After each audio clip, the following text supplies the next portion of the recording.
सबसे पहले राष्ट्रीय खबरें। प्रधानमंत्री नरेंद्र मोदी जापान की राजधानी टोक्यो पहुंच गए हैं। प्रधानमंत्री नरेंद्र मोदी जापान के प्रधानमंत्री फूमियो किशिदा के निमंत्रण पर 23 और 24 मई के दौरे पर वहां पर पहुंचे हैं। यहां पर प्रधानमंत्री मोदी क्वाड शिखर सम्मेलन में भी हिस्सा लेंगे।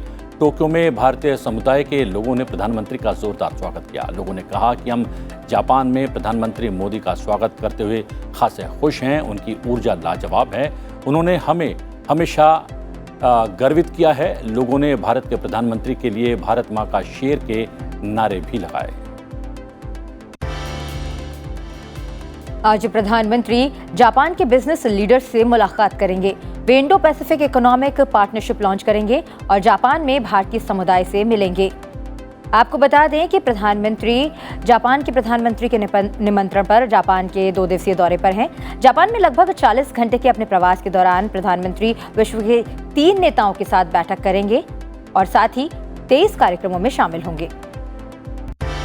जमैका और सेंट विंसेंट और ग्रेनेडाइंस की अपनी राजकीय यात्रा पूरी करने के बाद राष्ट्रपति रामनाथ कोविंद रविवार रात नई दिल्ली पहुंच गए। इस यात्रा के दौरान उन्होंने दोनों देशों के नेताओं से कई द्विपक्षीय मुद्दों पर बात की। इस यात्रा से दोनों देशों के साथ भारत के संबंध और भी प्रगाढ़ हुए।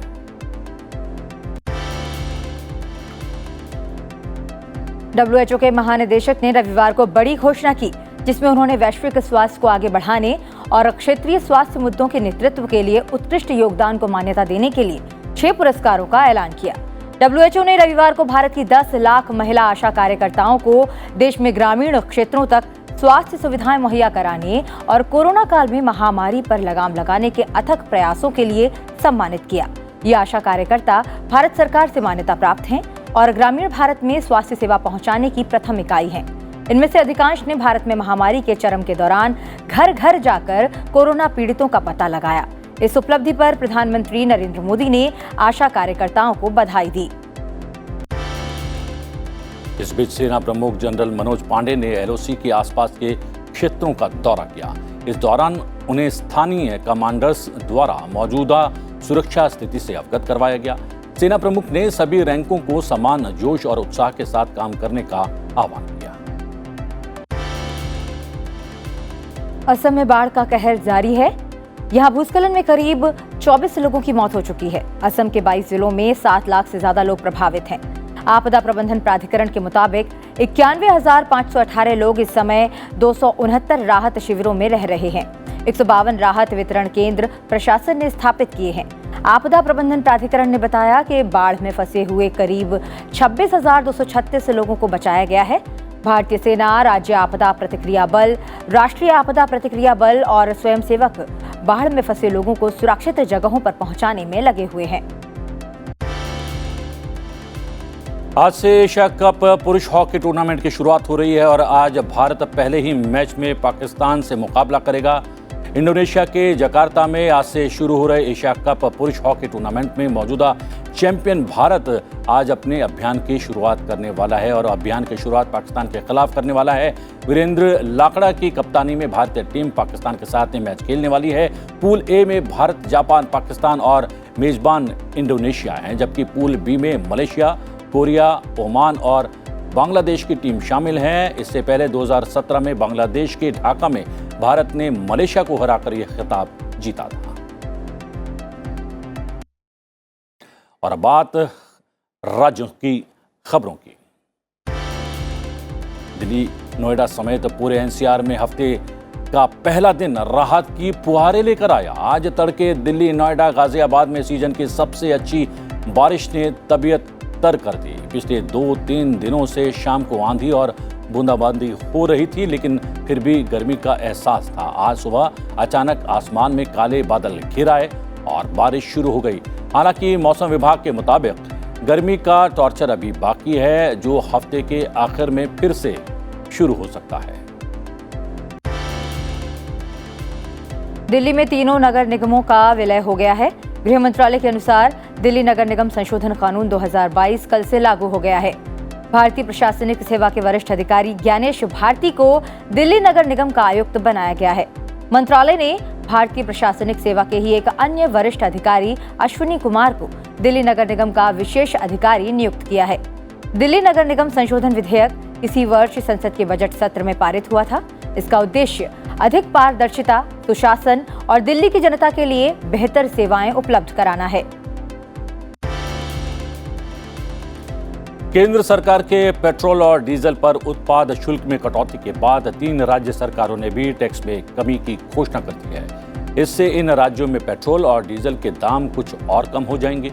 महाराष्ट्र, राजस्थान और उड़ीसा ने टैक्स घटाया है, जबकि केरल ने भी केंद्र की घोषणा के बाद वैट में कमी कर दी है।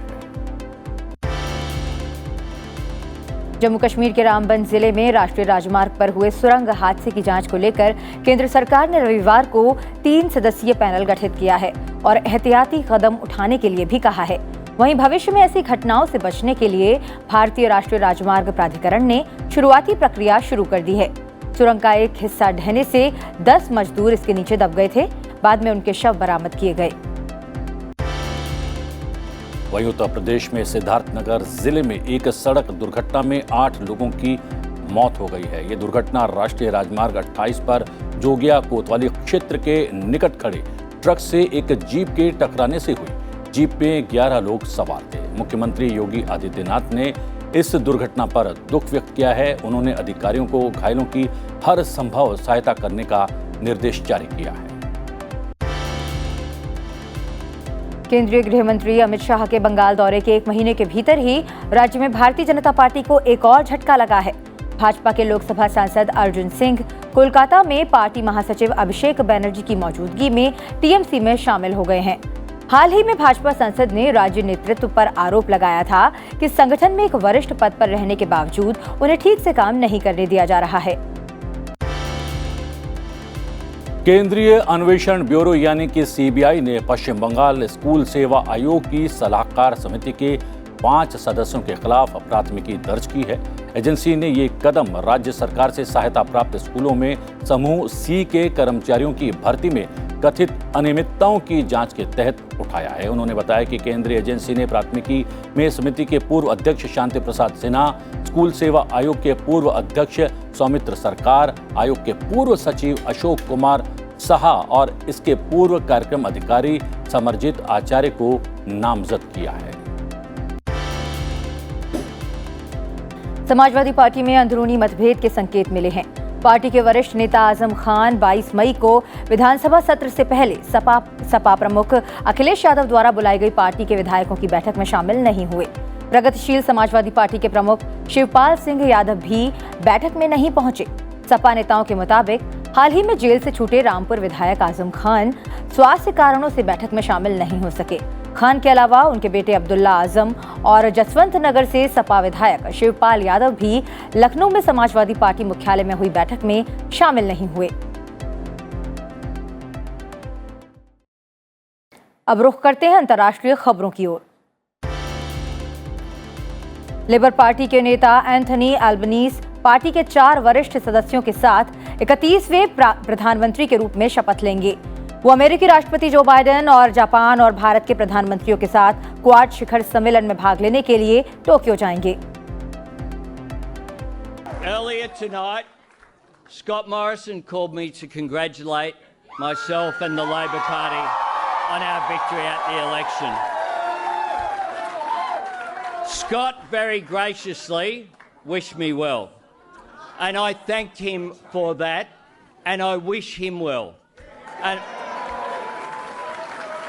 And I thank him for the service that he has given to our country as Prime Minister. इस बीच हम बता दें कि अमेरिका के राष्ट्रपति जो बाइडेन जापान के दौरे पर हैं। वो अपने समकक्ष जापानी प्रधानमंत्री फूमियो किशिदा के साथ द्विपक्षीय बैठक में हिस्सा लेंगे। इसके अलावा वो जापानी प्रधानमंत्री के साथ एक निजी रात्रि भोज में भी हिस्सा लेंगे। श्रीलंका में संविधान में विवादास्पद 21वां संशोधन करने के लिए मंत्रिमंडल की बैठक होनी है। आपको बता दें कि 21वें संशोधन से 20A को रद्द करने की उम्मीद है, जिसने 19वें संशोधन को समाप्त करने के बाद राष्ट्रपति गोटबाया राजपक्षे को निरंकुश शक्तियां प्रदान की थी, जिसने संसद को राष्ट्रपति पर शक्तिशाली बना दिया था।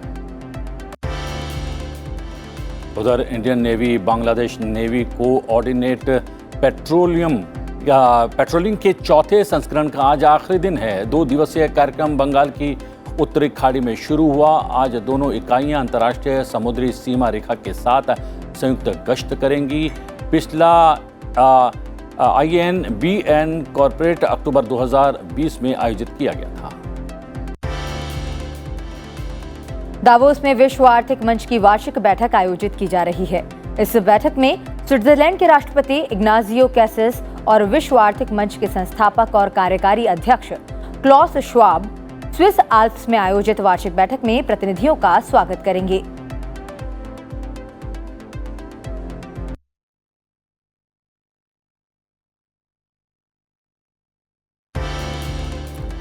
ईरानी राष्ट्रपति इब्राहिम राइसी मस्कट का दौरा करेंगे। इस दौरान द्विपक्षीय आर्थिक, राजनीतिक और सांस्कृतिक संबंधों पर चर्चा हो सकती है। 1 दिवसीय यात्रा के दौरान राइसी का ओमान के सुल्तान से मुलाकात का कार्यक्रम है। इसके अलावा सहयोग दस्तावेजों पर हस्ताक्षर करने और अरब राज्य में रहने वाले ईरानियों के साथ साथ ओमानी व्यापारियों से मिलने का भी कार्यक्रम है। विश्व स्वास्थ्य संगठन की 75वीं बैठक 22 से 28 मई तक जिनेवा में चल रही है। आज इस बैठक का दूसरा दिन है। बैठक के मुख्य एजेंडे में वित्त पोषण और एक महामारी संधि शामिल है।